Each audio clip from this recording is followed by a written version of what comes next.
Oba Femi, if we remember, was super dominant in the Royal Rumble. I mean, I think he eliminated like what, six, seven people, something like that. He eliminated five participants. Sorry, he eliminated five people himself, and he lasted about like 40 minutes in the Rumble. And he spoke with No Contest Wrestling Podcast for this new recent interview. And Oba talked about his brief interactions with Lesnar and how they didn't want to, quote unquote, blow their load in a Royal Rumble match. Yeah. So this is a quote from Oba Femi. So he said, "There's so much nuance to that moment because there's one thing to have buzz online, but a lot of times buzz online doesn't necessarily translate to what the casual crowd or the live crowd wants. At the beginning stages or of the face-off, me and Brock know that based on our reaction, we both have the understanding that there might be something there. They're getting louder, they're getting louder. It's rumbling, we have something." In that moment, you have that mental agreement like, yes, we know we have something. So let's not give away too much right now. I'm glad it got the reaction. I'm glad the IWC desires actually translates to the live crowd and what's the casual fans want to see. That's an amazing realization. We have something there. It's a big money fight. We're not going to blow our load on just a Rumble interaction. There's so much more that can happen there. We'll see down the line. And Lesnar, of course, was also recently announced for the February 23rd episode of WWE Raw, which is the last Monday Night Raw before the Elimination Chamber, which I think that is interesting. So Oba mentions that he and Brock had a mental agreement in the ring to not give away too much once they heard the crowd's reaction. So, Chris, for a rookie like Oba Femi to have that level of awareness and nuance while standing across someone like Lesnar, I feel like isn't always the case for a lot of wrestlers. Do you feel like this composure proves that he's already main event ready? Or do you feel like WWE should continue to let this marinate before they have a big singles match? How long do you think they should wait for the Lesnar match? Honestly, if they just kind of threw him in there, it'd be more impressive and would cement Oba Femi, if especially if he gets put over Brock Lesnar, you know. And I feel like most Yeah. people would agree that he's ready from presentation to just his overall, you know. So yeah, give the man a chance, throw him on the main roster, and get a go at it. David, what do you think? Do you think he's main event ready? Should they let this Lesnar interaction like marinate some more? Or do you feel like they should just give the match at like WrestleMania 42?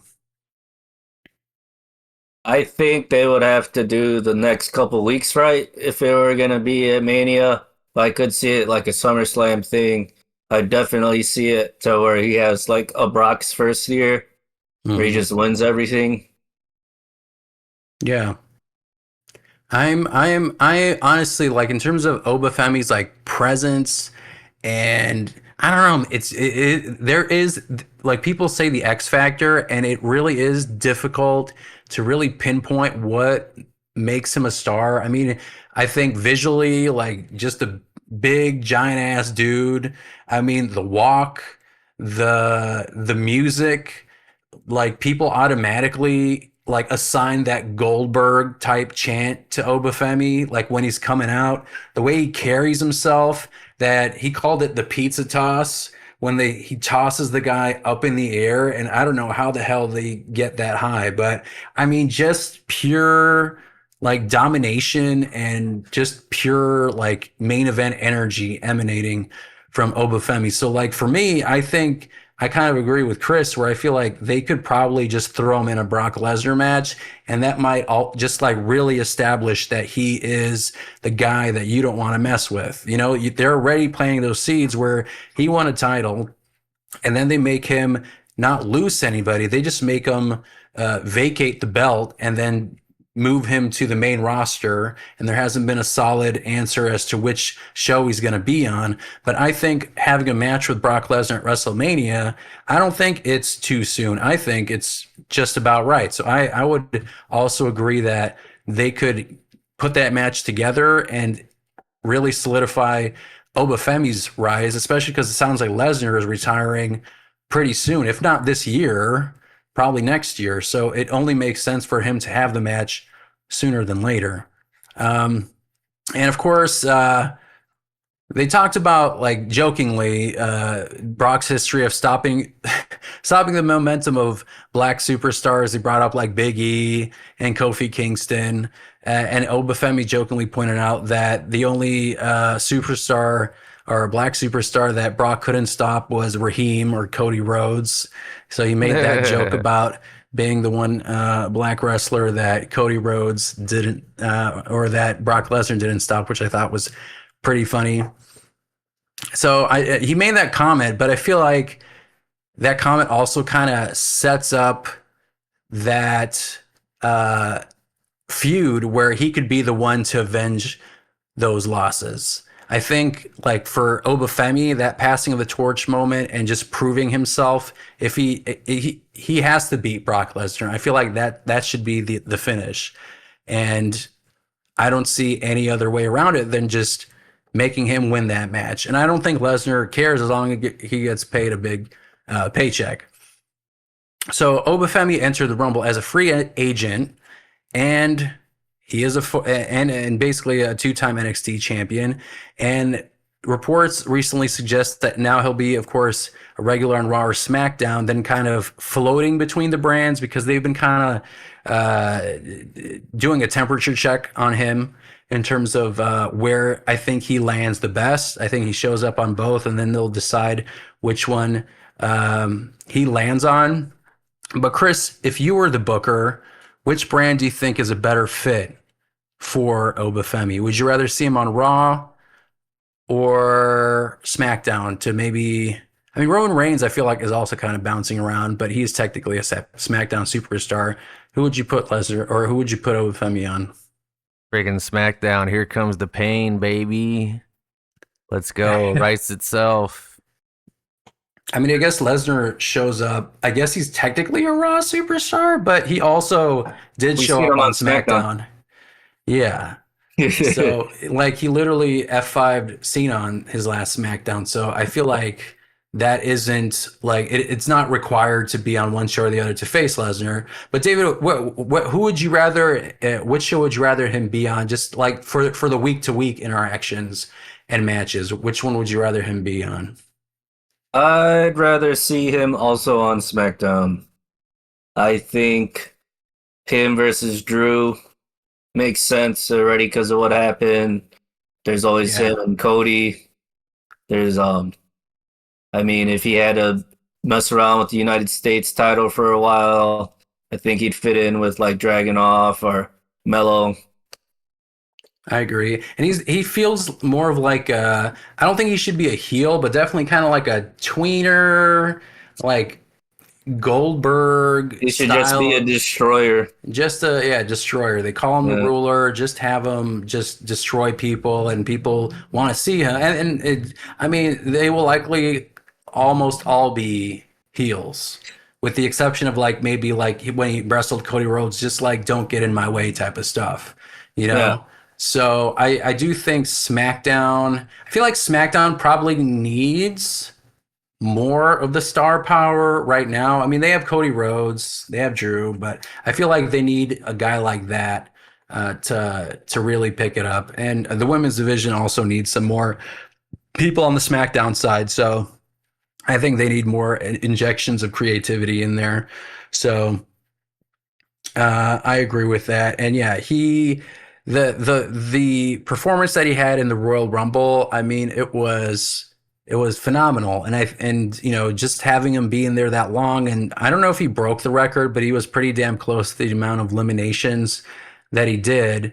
And yeah, I mean, Oba Femi, he's resisted those Brock Lesnar comparisons, said that, you know, Oba Femi as a wrestler, that it's a very unique experience. But his presentation is Lesnar-esque in his dominance. I mean, you could say Goldberg-esque. You know, just I guess that kind of stature is very whatever word you want to call it. Do you feel like if people call him Brock Lesnar 2.0, do you feel like that's a label that can help him, or do you feel like that's more of a hindrance for someone like Oba Femi, Chris? Do you feel like what do you think? Yeah. I think IWC would have a problem with it, but I think your casual fan wouldn't give a shit. Yeah. I think like the Wrestling Observer newsletter reader would make some comments about it, but I don't think the general audience cares. But David, do you lean towards the Wrestling Observer newsletter readers, or do you think, people mostly won't care? Won't care. I don't think either. I don't think they care. I think how can I put it? Let's see. Those the comparison of like pushes should be more like a badge of honor. Like, okay, yeah, it feels like this or that, but it's not that. Like, is it similar to it? Yes. And it's like, think about the whys. It's like, because we're building a fucking monster. Right. And then like when they go, oh, but Goldberg or the Lesnar, Lashley, insert power dominant wrestler here that everybody thinks can't work more than like an 8-minute, 10-minute match. Mm-hmm. It's like that's not the point. Yeah, it isn't the point. And like as human beings, people like to assign patterns or things that they remember or things that are familiar to Right. people because they've seen that energy before. So they But know what that it's like. doesn't, yeah, and that doesn't mean that there are like Oba Femi is going to replicate or be a note or beat for beat Lesnar or Goldberg, because Oba Femi is still Oba Femi. So he is a giant ass man who can kick your ass, and so did Brock Lesnar and Goldberg. But he is still his own person, and he's going to deliver his unique character and flavor to his matches and his promos. So. Yeah, big ass kicker. Yep. Giant, mows over a bunch of people. Sure. Check, check, check. Similar, but everything else will be unique to Oba Femi. So, yeah, call him Brock Lesnar 2.0, but he is Oba Femi, and the first Oba Femi. I mean, he showed up as the number one entrant in the Royal Rumble. He lasted almost 40 minutes. He eliminated Ray. He eliminated Rusev. He eliminated Braun Breaker. He eliminated Matt Cardona, and he eliminated Solo Sikoa, which, as an aside, man, Solo Sikoa is really leaning into this like comedy humor type stuff. Like he's got to keep doing that shit because like he really has that like funny bone in him. So that's just kind of an aside. The recent SmackDown is a great example if you guys haven't watched it. He's good at making fun of people's voices like The Rock. Yeah, yes.